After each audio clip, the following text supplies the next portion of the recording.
We have a very fun guest on the pod today. His name is Jury, and he has not stopped bothering me all day. So he had to be here. And if he acts up one more time, he's going to the kennel.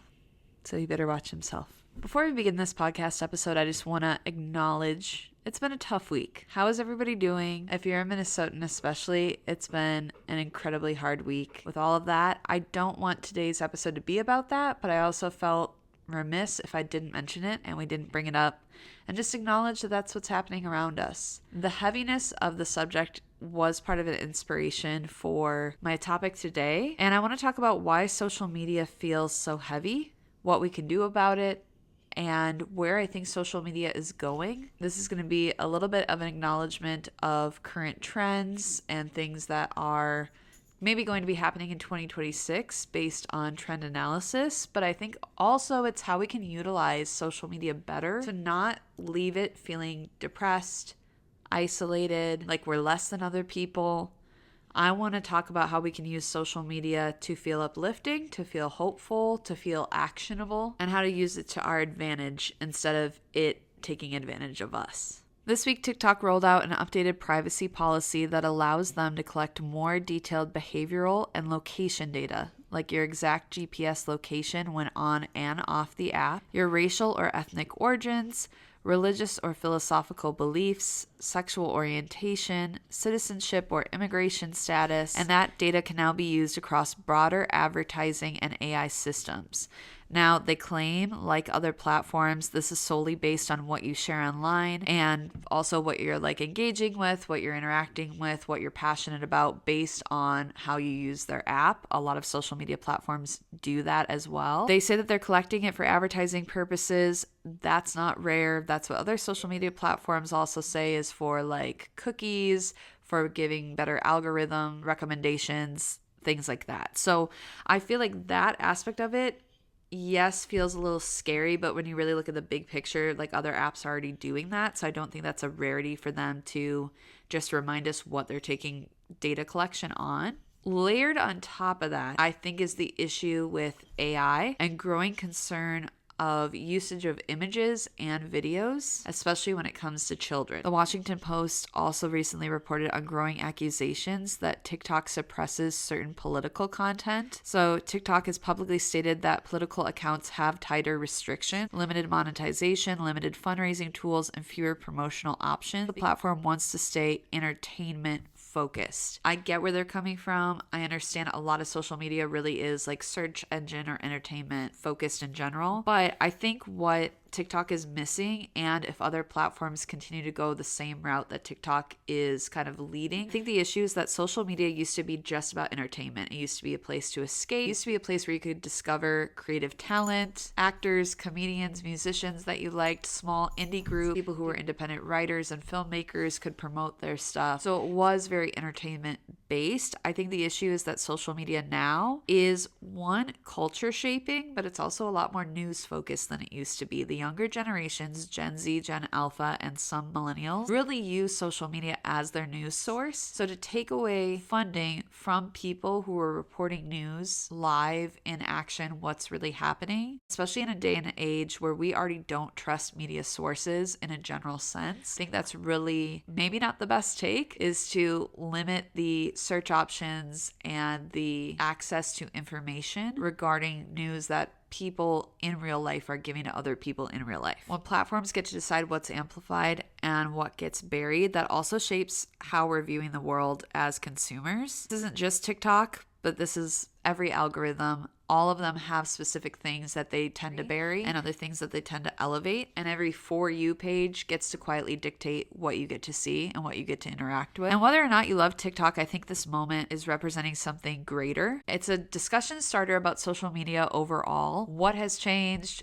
What is changing? I do social media for a few clients for work, and I love what I do. I love the storytelling aspect. I love getting to support creative people or business owners that I really align in values with, and I like being able to promote them in that way. It's very fun and unique and exciting. But I think social media is something like when you know someone or you have such a in-depth knowledge about something, you know what you like about it and you know what you don't like about it. You know what you would keep and continue to grow in regarding that platform. Know what you don't like and what you would kind of diminish or get rid of. I also think this plays on the fact that a lot of millennials and Gen Z are tending more towards simplicity, which we'll get to a little later on. But I am intrigued to see how the new privacy policies and the new standards for like what they're collecting for data, and also what's being fed to us online as things shift and change this year. I'm intrigued to see if we spend more time online or less, and how that affects, again, like our economy on a greater scale. The first thing I want to talk about is when social media stopped feeling light. The past couple of weeks, 2016 has been trending. That we can remake 2016 in 2026 and make it feel like it did 10 years ago is a trending video concept. A lot of people are showing what they looked like 10 years ago, what they were doing 10 years ago, and there's something about idolizing 2016 and something that made it different than what we're living in today. I put this up on a short form video. I genuinely think it's Instagram stories that did us in. Snapchat stories already existed, and that was something that either you opted into for a brand, or it was something that you shared with people that you personally knew. You were connected on Snapchat. And the thing about social media is it was already becoming a place where we moved from a personal page to more of a professional setting. We already went from casual content to more curated content, and now social media was becoming a full-time job. There were people who were full-time influencers, and there were people who were managing social media accounts. And now not only did they have to have all the curated content and think through that whole concept and capture it and edit it and post it and engage with people, now they also had the pressure every day,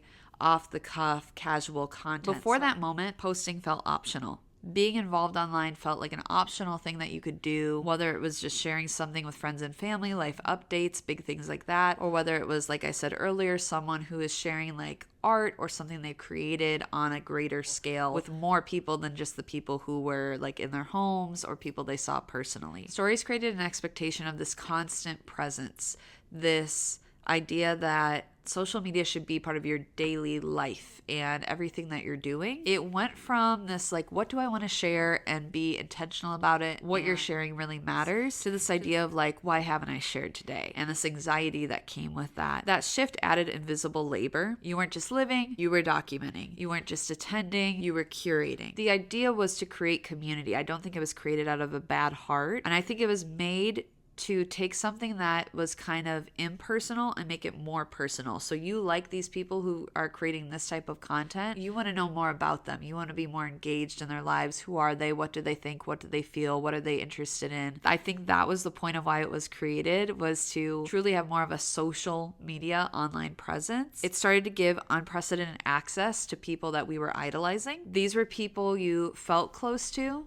but you didn't actually know. And that's where things start to feel a little bit heavy, because I knew before I really analyzed this and sat down and thought about it more, I was like, I know it has something to do with constantly being inundated with information about other people and their thoughts and how they vote and what they care about and what they're doing. I knew it had something to do with that. But I think what it really breaks down to, maybe on like a psychological level, is when you know someone's opinions, routines, relationships, see their mental breakdowns or their like breakdowns in life at a moment, a hard time, your brain treats that like intimacy. Because when you know someone really well, you know all those things about them. But your nervous system can't really process that on a great scale. I think that's where the disconnect is. So for the last 10 years, I think social media has felt more invasive, more performative, and more exhausting. With that, I want to talk about performative living and post-scroll sadness. So when I get on social media, I always have the intention of getting on with a purpose. I get on there to find a sound, to see what's trending, to get ideas that I can save for later, to see what people are up to get a check-in on the news. I always go in to be informed,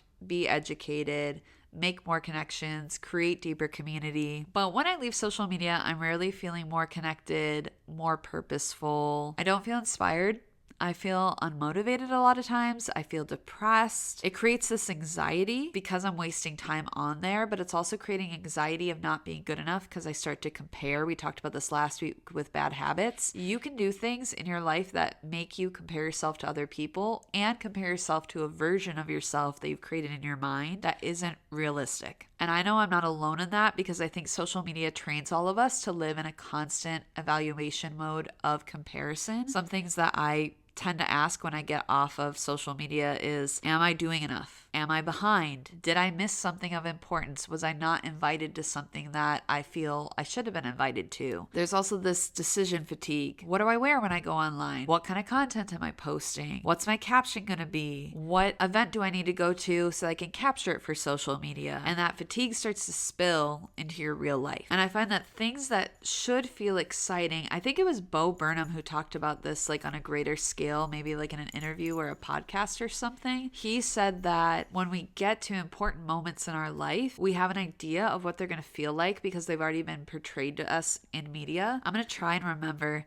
to link that down in the caption below. But I thought that was really insightful, and I want to just add something to that thought process is these things that should feel exciting, weddings, baby showers, birthdays, graduations, just general gatherings, they start to feel like assignments. They start to feel like obligations. And when we get there, we also feel like this is how I should feel while I'm here. This is how I should portray it for other people. I was thinking about weddings and how back in the day, like when I was little, people really only cared about what the bride and groom and maybe the wedding parties were wearing. They weren't really caring about like what a guest would wear. A guest could wear the same dress to 4 different weddings in a year if they wanted to. People didn't really bat an eye, or you had like a rotation of 3 nice dresses, or you had a rotation, not that you're capturing content for this, but like for a funeral or something, you'd have like 2 nice dresses or 2 tuxedos for like nicer, more formal events. And now I feel like as a guest, I need to consider what I'm going to wear so that I can put it on social media and take a picture and somehow congratulate the bride and groom, but also kind of make it about me and sell this dress, if that makes sense. I think that in itself is such a decision fatigue on an event that really isn't about you. I'm thinking about like, what's the storyline that I'm going to be talking about? So what should I be capturing? What will I be posting? I'm thinking about who's going to be there. Or am I going to see people that I don't want to see? People that I haven't seen in 5 years? Am I going to see people that I'm kind of like acquaintances with? What's their kid's name?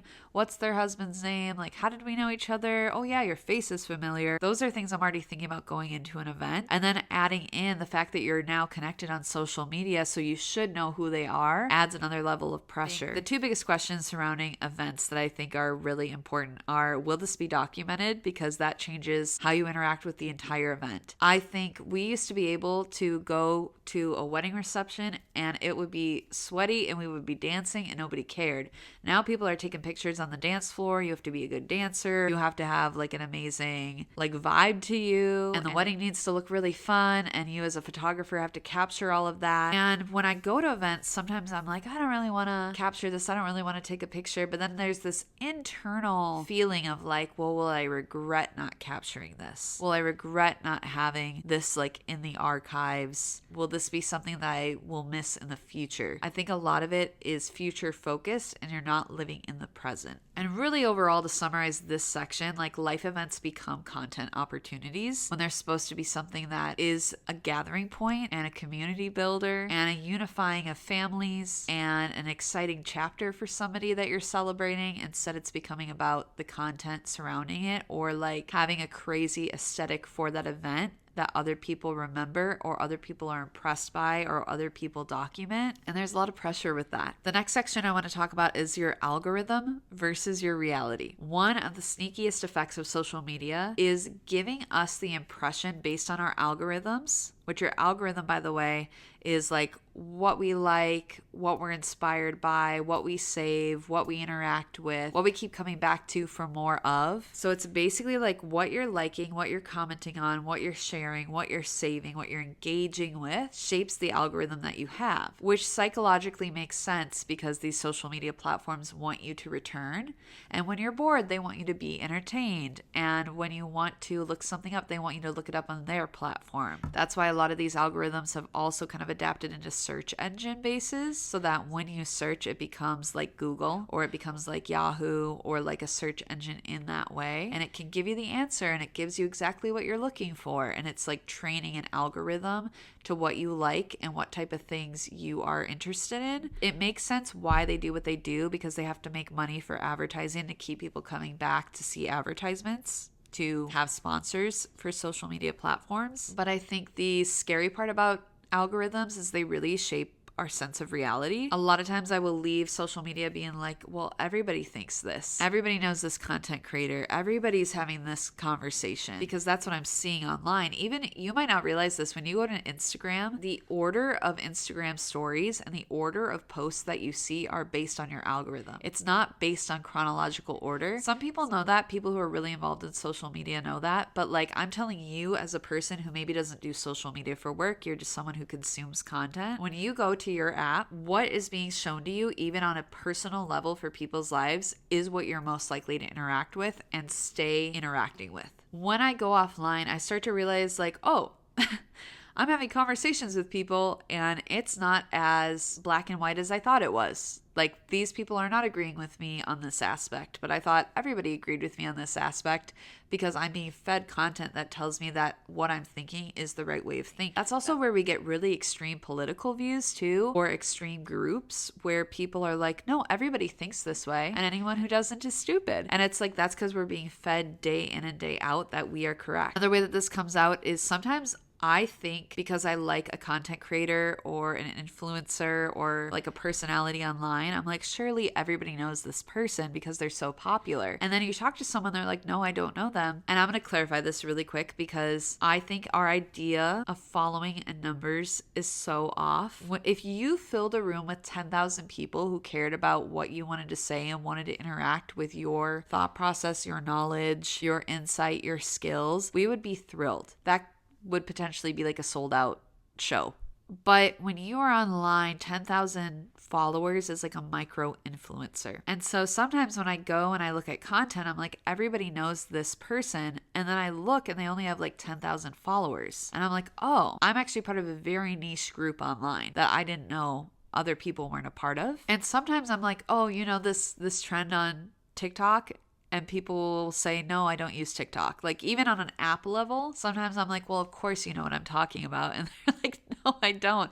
I have no idea what you're speaking on. I said this earlier, but I just want to mention this point. There was an academic study analyzing TikTok recommendations during the 2024 election that showed political content skewed heavily depending on user interaction patterns. What this means is that two people can live in a completely different reality on the same app. That's why conversations offline are feeling more jarring, and we assume shared context into something that really doesn't exist. The fourth part of this I want to discuss is the creator economy and really the economic reality that we're in right now, because a lot of things have shifted, I would say, the last 2 years. The influencer economy that we knew in 2019 or 2020 is not existing. A lot of people think that the influencer economy peaked in 2017, 2018, and I'm like, it was just getting started. Like, I remember graduating college and being a social media manager or being an influencer or a fashion blogger were all very new things. I really feel like the peak of the fame surrounding this, oh, I really like her aesthetic. Like, aesthetics were big. I really trust her opinion, even though I don't really know her. The sales side of things, I think that really peaked, especially in 2020. And a lot of us were shut down. We were home. We were scrolling. We were watching YouTube. We were on our computer. We were on technology. We were laid off. The influencer economy at that time is really different than how we have to approach it now. And also, as a consumer, you may notice that things are different. Brand trips are fewer. When they do a brand trip, who they're choosing is really interesting as guests, because they really have to sell more product and advertise in a different way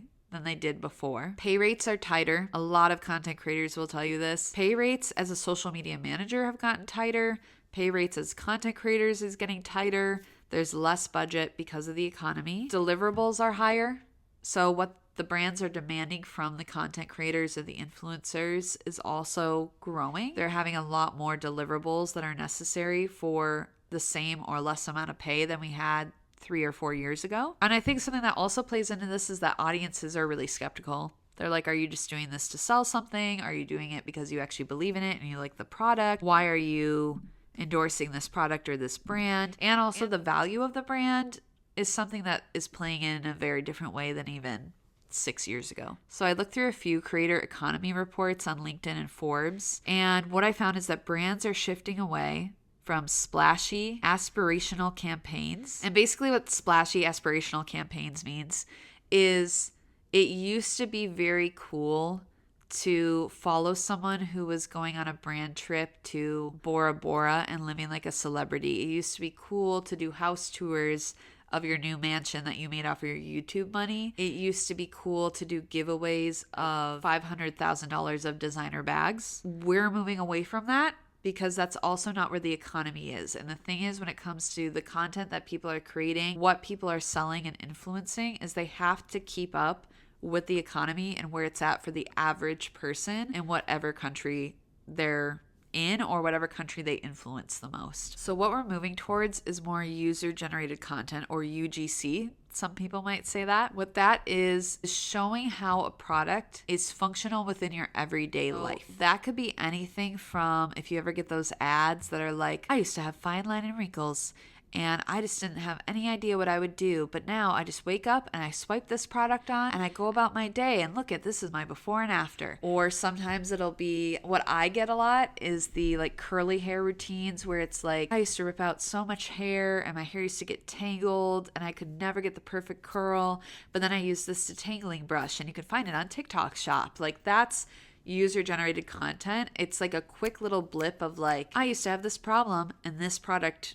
solved it, and you're showing how it goes into like your daily life. We're also going to move towards micro influencers. I had breakfast with my friend Elizabeth this morning, and we were talking about micro influencers and community-based marketing and how we think that's really going to take off in the next year. So brands are focusing more on creators who speak directly to specific communities or specific like types of interests, hobbies, things like that. That can be fitness, productivity, parenting, lifestyle niches, because these audiences are more likely to convert. What this basically means is, like, instead of going on a macro influencer scale and being like, I'm going to go work with Alex Earl, who has millions and millions of followers, but she might have a bunch of different niches following her.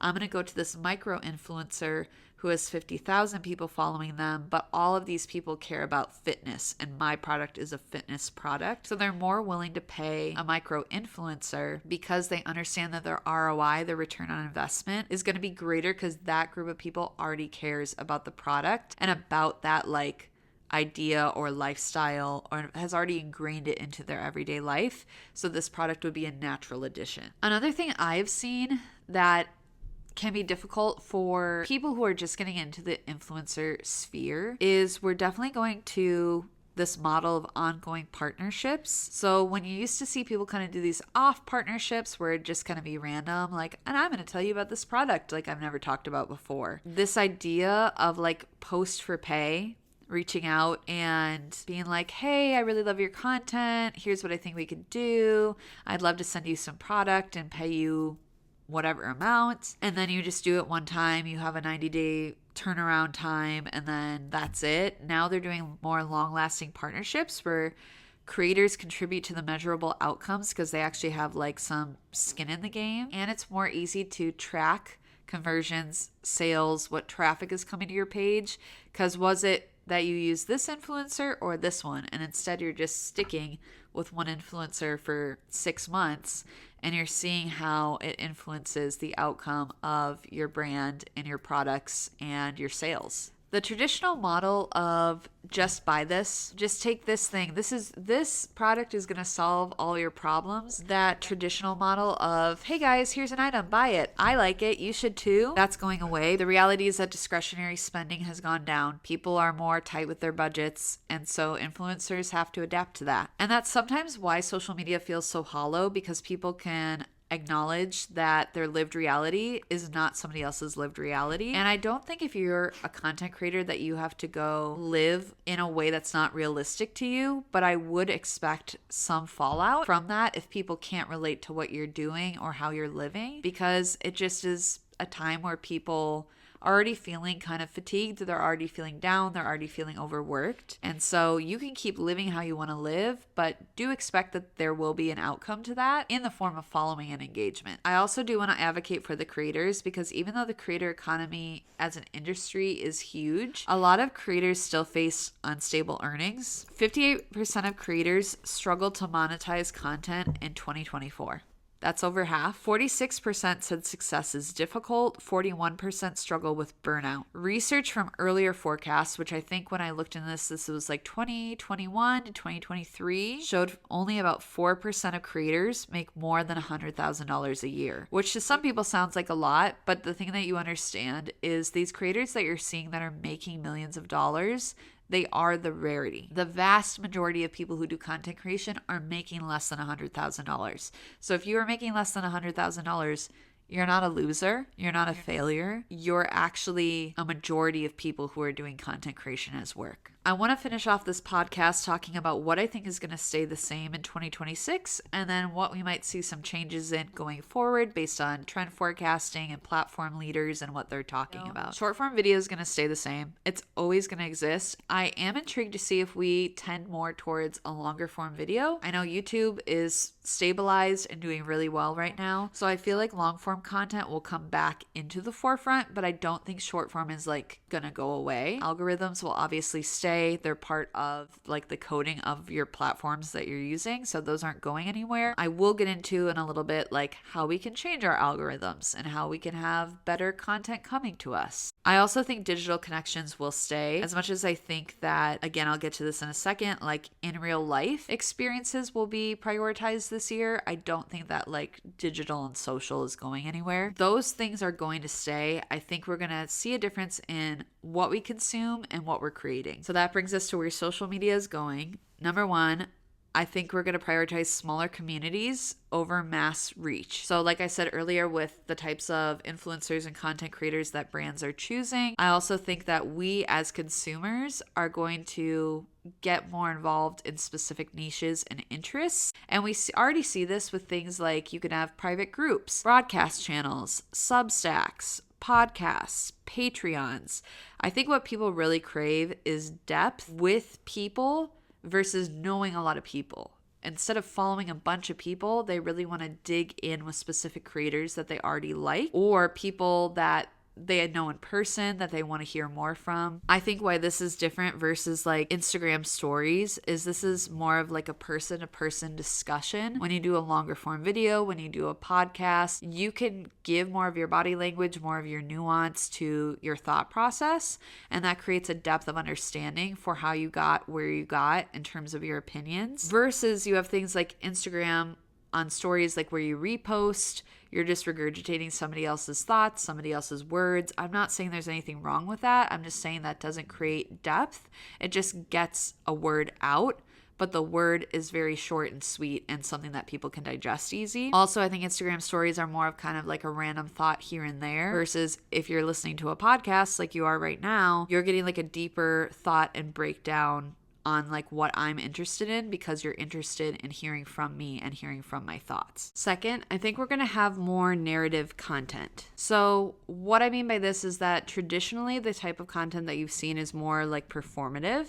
I wrote down some examples. Some things that you might see is, here's my morning routine. 3 things you need to know about this thing that you're interested in. Use this product because these reasons. You would have aesthetic shots with really no context, like a photo dump. You have highlight reels of your life and not a lot of reflection behind how you got there, what it took to get there, what you're proud of, what you've accomplished. It's just highlighting big moments without the story behind it. What I think we're going to see more of is narrative content. So I just gave the example of like, this is my morning routine. Like we used to have that in early YouTube days, like the lifestyle content girlies like Nikki and Gabby, My Life is Ava, Alicia Marie. They were doing these like fall morning routines or like Christmas nighttime routines. Like they had things like that, and that has spurred over into the lifestyle content of short form media as well. I think instead of something that's simply like, here's what I do in the morning, it's going to be more like, here's what I thought my morning routine would fix and what it didn't. So maybe it's something that like you tried a bunch of viral things that people said help them have a more productive day, and this worked but this did not. So you're trying stuff out for people who are consuming your content, for followers and viewers, but also everybody relates to the fact that they've been sold the idea that if they just buy this product or they change this part of their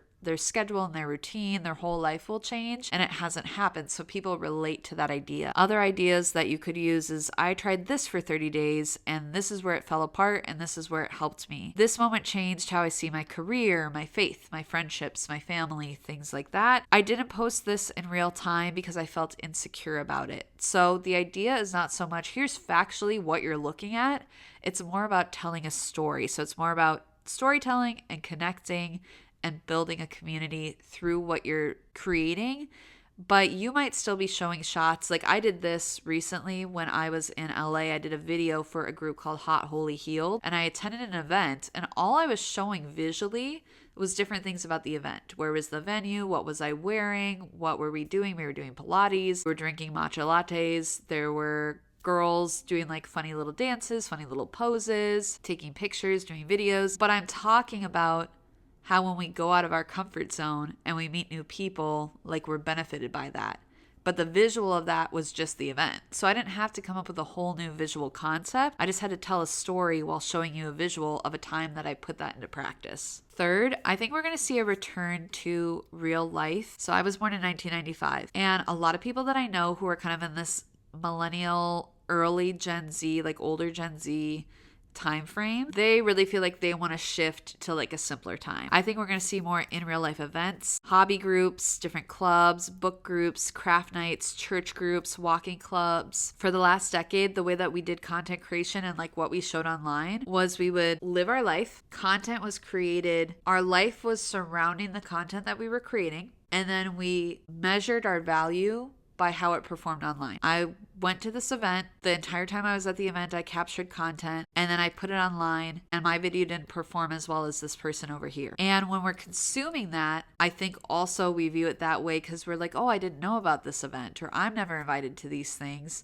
And we look at it and we go, oh man, that looks so fun. And our devaluing of ourselves is measured upon the fact that we weren't invited to create content for that thing. What we're moving towards is life is happening. I think our meaning and our value is formed in an offline space, and then content comes out of the ideas that we have offline, and we specifically make content, document things, host stuff, and we create a story for other people to join in on, which also changes the narrative for the consumer as well. Because now it's not about being above others or being different. It's more about being inclusive into the story that you're creating. So instead of me going to a crazy brand event that a normal average person isn't invited to, showing you how fun it was, and you're walking away wishing that you could have been a part of the event, instead I'm spending a lot of time offline with people discussing different ideas, different subjects. I'm still capturing that event like I just told you, but then I'm giving you something. We're talking and having a discussion about a concept that everyday people can relate to, and you're bringing them in on the conversation. I think there's also a growing interest in dumb phones instead of smartphones, not because technology is evil, but because I think people are exhausted and they need a break. So one thing that Elizabeth and I were talking about this morning is I really am intrigued to potentially go back to just like a flip phone that I can text and call on, and then having either my computer or like an iPad that I do work on.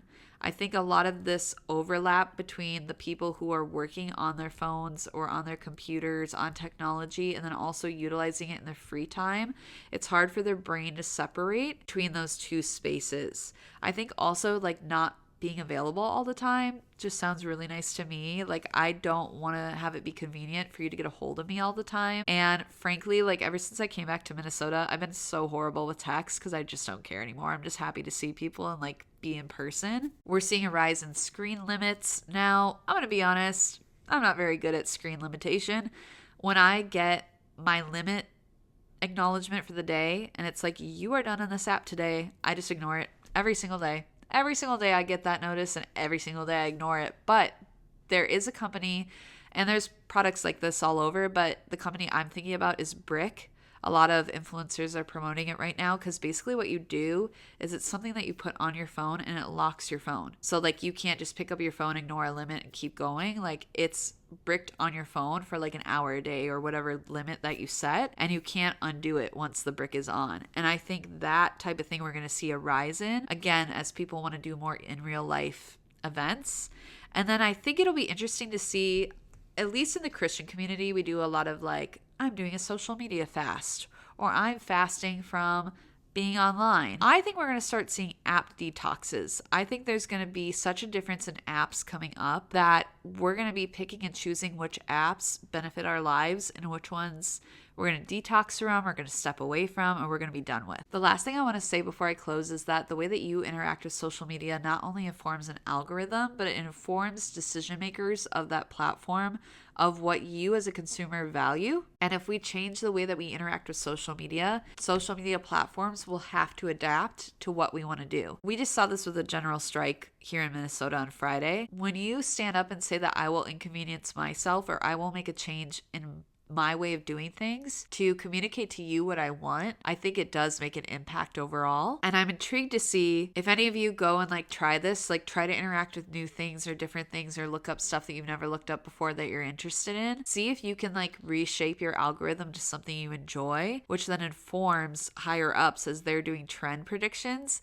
like what people want more. In closing, I think what we need to ask ourselves is, what do we actually want social media to be? How do we want it to affect our lives, influence us, be involved in our daily life? And maybe this is like a moment of invitation, not to disappear, not to just like throw out the baby with the bathwater, so to say, but to rebuild it to something better. I would love to hear from all of you. How do you feel like social media has changed you? Like if you can remember a time before social media in your life, what did you like? What motivated you? What did you feel like was purposeful? And then once you started using social media, like what has changed about all of those aspects? I'm also curious in the comments, like are any of you also feeling an urge to simplify, to kind of like step back, make things more offline? And like, how would you go about that? Like, are you just simply wanting to get rid of a smartphone and just be in person? Or if you are someone especially who works in like social media industry, I'm really curious if you're seeing these trends as well and like how your company or you specifically are adapting to more of an offline focus while still being able to create content. Please DM me if you have some ideas that you want to share for podcast episodes, for topics. If you would, please share this episode. Anytime anyone gets the word out that I'm doing a podcast or that they like an episode, it helps inform me of what type of topics to do more of. And maybe my challenge for the week is that you would share this with someone who might be feeling the same way. Someone who is feeling really heavy and uneasy about social media. They want to change the way they approach it and they don't really know how. Like, what are actionable steps? As always, please subscribe to my YouTube channel if you look at the visual version, or follow me on Spotify. Engage, comment, do all of that because that helps Spotify know that I'm an interesting podcast that other people should listen to. Thank you all so much for listening to another episode, and Jury and I will see you next week.